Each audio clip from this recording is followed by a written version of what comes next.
Hello नमस्कार, मेरा नाम शैलेंद्र कुमार है। आप सभी लोगों का द ग्रेटनेस क्लासेस में स्वागत करता हूं। उम्मीद करता हूं आप सभी लोग अच्छे होंगे। तो चलिए आज की क्लास शुरुआत करते हैं। आज एक नई क्लास होगी, नया टॉपिक होगा। डांस की क्लासेस ख़त्म हो चुकी है, उसमें और भी टॉपिक है और भी है, लेकिन बाद में कराई जाएगी। इंपॉर्टेंट मैंने कराने की कोशिश की है, वो सीरीज तो चलती रहेगी।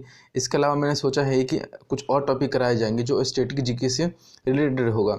उनमें पहला एक टॉपिक जो छोटे छोटे टॉपिक जिसमें से सीधे सीधे एक नंबर का क्वेश्चन बनता है, वो पहले वो करा दिया जाए। तो इसमें से एक टॉपिक ये है, अंतर्राष्ट्रीय सीमाएं, इंटरनेशनल बाउंड्रीज। बाउंड्रीज कौन सी होती है? जो घरों के बीच में होती है, शहरों के बीच में होती है, जिलों के बीच में होती है, एक दो देशों के बीच में होती है, जो एक दूसरे को अलग करती है, उसको सीमाएं कहते हैं, उसको बॉर्डर कहते हैं। इंटरनेशनल का मतलब होता है कि दो देशों के बीच में। तो ऐसा नहीं है कि हम जितने भी देश यूएन में और ऐसे यूएन में रजिस्टर्ड देश है सबके बारे में हम लोग पढ़ेंगे। नहीं, कुछ इंपॉर्टेंट जो बाउंड्रीज होती हैं जो हमेशा सुर्खियों में रहती है और जो जिनके अलग एक नाम दिए गए हैं। बहुत सारे बाउंड्रीज होती है जिनका नाम नहीं होता, सिर्फ और सिर्फ बाउंड्री होती है, जिनके नाम दिए गए हैं उनको पढ़ेंगे, और जो अक्सर एग्जाम में पूछे जाते हैं उनको भी पढ़ेंगे। तो चलिए आज की क्लास में शुरू करते हैं। और शुरुआत से ही भारत, देखो ऐसा नहीं है कि हम सिर्फ भारत के बारे में पढ़ेंगे कि चीन से रिलेटेड कौन सा है, पाकिस्तान से कौन सा है। इसके अलावा इंटरनेशनल पढ़ेंगे कि अमेरिका कनाडा के साथ है और दूसरे देश जो एग्जाम में पूछे जाते हैं। मैंने अभी बोला एग्जाम में पूछे जाने वाले सभी चीज़ें पढ़ेंगे, ना ही सिर्फ इसको पढ़ेंगे, ट्रिक के साथ याद रखने की कोशिश भी करेंगे। सिर्फ और सिर्फ मेरे साथ पढ़ते रहिए, आपको मैं बताऊंगा कैसे याद रखना। तो चलिए शुरू करते हैं क्लास को। पहले एक पेन ले लेते हैं इसमें से। तो इंटरनेशनल बाउंड्री लाइन पढ़ लेते हैं। पहला इसमें आता है मैकमोहन, इसको पढ़ेंगे। बहुत लोग मैकमोहन पढ़ते हैं, इसको मैकमोहन पढ़ते हैं, मोहन पढ़ते हैं। रेखा मतलब सीमा रेखा है, लाइंस जिसको कहा जाता है, लाइन। तो भारत और चीन के बीच में है। पहली बात तो ये है कि जानेंगे भारत और चीन के बीच में कौन सी लाइन है, तो मैकमोहन है। इसको याद कैसे रखना है? तो कम है भी है, होन भी है, एक मोहन आता है, एक मोहन भी सेंस बनता है यहाँ, मैकमोहन से मोहन होते हैं। तो याद कर लीजिए कि एक मोहन नाम का लड़का है जो चाइना की बनी हुई चीज़, टीवी होती है, फ्रिज होती है और साथ में मोबाइल होता है, सारे चीज़ चाइनीज़ यूज करता है। और क्या करता है? दरार खींचता है। दरार क्या खींचता है कि चाइनीज़ यूज को बढ़ावा देता है। बढ़ावा, अगर चाइनीज़ चीज़ें लेंगे तो चाइनीज़ प्रोडक्ट को बढ़ावा मिलेगा, तो कंपनीज इंडिया में आएंगी। तो एक लाइन खींचने की कोशिश करता है, बाउंड्री बनाने की कोशिश करता है उनको खरीद के। तो ऐसा ना करें। दूसरा कह सकते हैं कि हम भी कम भी आता है, तो हम भी चाइना और भारत के बीच में है, तो हम भी चाइना से कम नहीं है, हम भी मजबूत है, चाइना के बराबर हैं, चाइना से आगे, चाइना के बराबर आने की कोशिश करते हैं और उससे बेहतर होने की कोशिश करते हैं। तो ये अंतर्राष्ट्रीय लाइन हो गई। दूसरा आता है कि रेड क्लिफ, भारत और पाकिस्तान के बीच में। भारत और पाकिस्तान के बीच में हमेशा युद्ध चलता रहता है, लड़ाई चलती रहती है, दुश्मनी होती रहती है। तो भाई जब दुश्मनी होगी तो भाई गोलियाँ चलेंगी, तोपें चलेंगी, तोप जो चलती रहती है। आपने अक्सर सुना होगा कि आप इधर से गोले चले हैं, उधर से भी गोले चले हैं, तो ऐसा होने तो क्या होता है, खून बहता है। और खून कैसा होता है? तो रेड होता है। तो रेड क्लिफ, रेड से आपको रेड क्लिफ कहाँ, कौन से, तो खून कहाँ बहता है? तो भारत और पाकिस्तान के बीच में बहता है और कहीं। तो इसको आप इससे रिलेट कर सकते हैं। मतलब बहुत ज़्यादा टॉपिक नहीं, आराम से हमेशा जो भी याद रखना है तो उस टॉपिक से रिलेटेड ट्रिक बनानी है, ऐसा नहीं कि अलग से ट्रिक बनानी है। तो चलिए एक और पढ़ते हैं। अब ये भारत के बाहर आते हैं, दो ही इंपॉर्टेंट भारत से रिलेटेड जो आते हैं।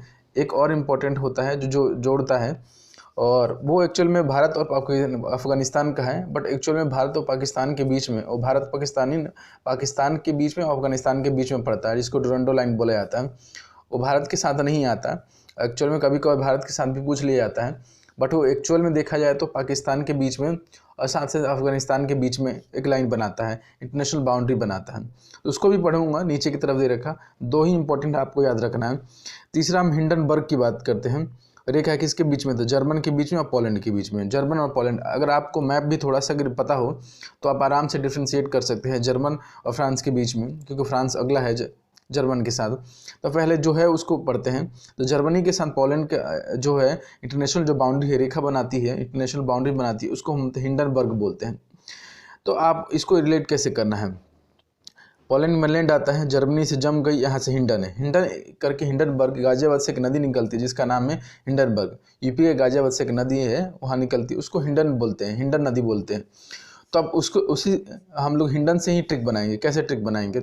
ट्रिक ऐसे बनानी है कि जैसे कि होता है कि ये सारे पश्चिमी देश है, वेस्टर्न कंट्रीज है, जर्मनी, पोलैंड, क्या है, यहाँ पर ठंड ज़्यादा पड़ती है। ठंड पड़ती है तो क्या होता है, सड़क, लैंड भी जो होती है वो भी जम जाती है, नदी जो होती है वो भी जम जाती है। तो यही करना है। तो लैंड और नदी नदी हिंडन दोनों जम गई थी।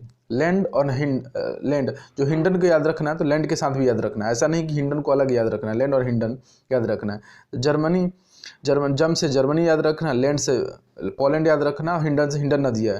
तो लैंड और साथ ही साथ हिंडन दोनों ही जम गई थी, और जम के क्या रेखा बना दी, दो देशों के बीच में एक रेखा बना दी, इंटरनेशनल बाउंड्री बना दी। 3 खत्म हो गए, चौथे की बात करते हैं, मैगिनॉट रेखा, मैगिनॉट लाइन की बात करेंगे, जर्मनी और फ्रांस के बीच में है। जर्मनी फ्रांस, पोलैंड पढ़ चुके हैं, अब जर्मनी पढ़ेंगे, और फ्रांस के बीच में हम। फ्रांस जैसे ही आपके ध्यान में आता है, जैसे नाम कहा जाता है, आपको कुछ ना कुछ ध्यान आता होगा, नहीं आ रहा है तो एक होता है एफिल टावर। वो कहाँ पे एफिल टावर है, कहाँ पे हो, तो जर्मनी में है। जर्मनी में जर्मनी एफिल टावर पड़ता है, तो वहाँ पे जर्मनी एफिल टावर पड़ता है, तो लोग घूमने के लिए जाते हैं, अलग अलग देशों से घूमने के लिए जाते हैं।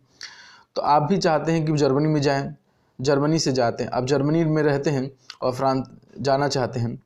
मान लीजिए कि जर्मनी में नहीं रहते, किसी और देश में रहते हैं मान लो, तो आप फ्रांस जाना चाहते हैं, किस लिए जाना चाहते हैं, तो एफिल टावर देखने के लिए। तो उसके लिए मनी चाहिए, तो जर्मनी से मनी लेंगे, जर्मनी से हम लोग मनी ले लेंगे। यहाँ से जमुना वहाँ ले जाता है हिंडन नदी के साथ, यहाँ मनी ले लेंगे। तो फ्रांस में जा रहे हैं एफिल टावर देखने के लिए, आपके पास मनी है, तो आपने मनी नहीं है तो आपने मनी इकट्ठा किया दूसरे से, और आपको पहुँचे वहाँ पर, देखा, घूमा फिरा, तो आपके पास पैसे कम पड़ गए, तो आप क्या खाएंगे, तो मैगी पे खाएंगे, मैगनॉट से मैगी। तो वहाँ पे पैसे कम पड़ गए, तो बड़े बड़े होटल में जाके नहीं खाएंगे, आप सिर्फ मैगी खा के काम चलाएंगे, क्योंकि आपको घूमना है, तो ऐसे पैसे की भी सेविंग हो जाएगी। तो ऐसे याद रख सकते हैं। तो फ्रांस में एफिल टावर याद रखेंगे, जर्मनी से मनी याद रखेंगे, और जब घूम लिया तो पैसे कम पड़ गए, तो आपने कहा मैगी खाया, तो इसको ऐसे रिलेट कर लेंगे। अब एक और लाइन आती है, अब होती है कि 38, उत्तर कोरिया दक्षिण Korea, north Korea south Korea. Korea का नाम सुनते हैं आपको बहुत सारी कंपनी भी आती है, कोरियन कंपनीज भी होते हैं, एक म्यूजिक बैंड भी है, कोरियन बैंड भी है, BTS जिसको कहा जाता है। आप उससे रिलेट करना है तो रिलेट कर सकते हैं। या तो देखिए, नॉर्थ कोरिया साउथ कोरिया वैसे ही जैसे भारत और पाकिस्तान है, दोनों के बीच में 36 का आंकड़ा रहता है। किसके बीच में, दोनों कोरिया है, नॉर्थ कोरिया साउथ कोरिया, दोनों के बीच में 36 का आंकड़ा रहता है। तो 36 38 याद रख सकते हैं। 38 पैरेलल लाइन, 38वीं समानांतर रेखा, तो उसको भी ऐसे याद कर सकते हैं अगर याद करना चाहें तो आप, क्योंकि आसानी भी होगी, आसानी से आप याद भी कर सकते हैं। और क्योंकि आपको कुछ ना कुछ ट्रिक चाहिए होती है, तो ट्रिक के लिए मुझे लगता है कि इससे अच्छा और कुछ नहीं हो सकता। तो चलिए अगला पॉइंट पढ़ते हैं। अब 49वां समानांतर रेखा है पैरेलल लाइंस। अब US कनाडा के बीच में, भाई US और कनाडा वैसे तो ये दुश्मन है नहीं, आसपास है लेकिन दुश्मन तो है नहीं, ये बहुत अच्छे दोस्त कह सकते हैं इनको, US और कनाडा के बीच में। 49 से तो उन्हें एक तो 2 चीज़ ट्रिक मैं बताता हूँ। पहले ट्रिक ये है कि जो बाइडन जो US के प्रेसिडेंट है, वो 49वें नंबर के हैं, तो अगर उससे याद रखना चाहें तो याद रख सकते हैं। दूसरा ये कह सकते हैं कि दोनों 49 और कनाडा और जो US मिलकर बड़े बड़े देश है, तो दोनों 49 है, मतलब 49-50 एक तरह से, 49 दोनों को 49 है, मतलब कि हाफ सेंचुरी के आसपास है। तो आप उसको भी ऐसे ही रिलेट कर सकते हैं। अगर नहीं रिलेशन हो तो US को 49 से कर लीजिए, बहुत आसान है, और 49 है ही नहीं कहीं और। अगला पढ़ते हैं मैन रहीम रेखा और रूस और फिनलैंड के बीच में। जैसे रूस का नाम आता है तो आपको यूक्रेन का भी ध्यान आता हो। यूक्रेन पे हमला किया गया है रूस के द्वारा। हालांकि इसको रूस जो है स्पेशल ऑपरेशन का नाम देता है, लेकिन आपको पता है कि एक तरह से अटैक ही है, हमला ही है। तो इसको कैसे, तो उसने ये भी कहा कि जो भी इसका साथ देगा उस पर भी अटैक करेंगे। लेकिन जब उसने देखा, फिनलैंड ने देखा जो कि रूस के पास पड़ता है, देखा कि भाई अगर वो यूक्रेन पे हमला कर सकता है तो मुझ पर भी हमला कर देगा, तो क्या करना चाहिए। तो उसने कहा कि ऐसा करते हैं, नाटो को ज्वाइन कर लेते हैं। तो उसने एप्लीकेशन दे रखी है नाटो को ज्वाइन करने के लिए फिनलैंड ने, तो आप फिनलैंड से वैसे कर लेंगे। तो फिनलैंड क्या वो चाहता है, फिनलैंड एक्चुअल में जब हमला करेगा, जब भी फिनलैंड पर रसिया, तो कोई रहम नहीं करेगा, रहीम से रहम रेखा है, रहम नहीं करेगा, किसी तरीके से अटैक करेगा, जैसे कि उसने यूक्रेन पर किया, कोई रहम नहीं करता। फिनलैंड चाहता है कि एक तरह से उसका लैंड जो हो जाए बिल्कुल फिल हो जाए बढ़िया तरीके से, नहीं, क्योंकि रूस जब भी अटैक करेगा तो उस पर किसी तरह का रहम नहीं करेगा। तो चाहता है कि वो नाटो ज्वाइन कर ले। तो इससे आप रिलेट कर सकते हैं, तो अच्छा होगा, आसानी होगी। या तो दूसरे अगर ट्रिक बनाना है तो ये कर सकते हैं कि मन रहीम से मन याद रख सकते हैं कि रसिया मन बना चुका है फिनलैंड पर अटैक करने का, मन बना चुका है, और रहम नहीं करना चाहता किस तरीके से, मन बना चुका है कि रहम नहीं करना फिनलैंड पर किस तरीके से, अगर वो नाटो ज्वाइन करता है तो आप ये भी कर सकते हैं। अब अगला आता है डूरंड, जो मैंने पहले बताया था। डूरंड पाकिस्तान अफगानिस्तान के बीच में पड़ता है। वो होता है कि भारत और अफगानिस्तान के बीच में पड़ता है, लेकिन एक्चुअल में क्या है कि ये भारत और अफगानिस्तान के बीच में पड़ता है। डूरंड होता है। तो जैसे कि अफगानिस्तान से रिलेट करते, जैसे अफगानिस्तान का नाम आता है तो एक ध्यान आता है तालिबान। तो तालिबान क्या हुआ, जैसे ही आया वहाँ से तो अमेरिका वहाँ से रन कर गया, और पाकिस्तान और पाकिस्तान की सेनाएं भी रन कर गई, और अमेरिका की सेनाएं भी वहाँ पर रन कर गई। तो अफगानिस्तान से ऐसे रिलेट कर सकते हैं।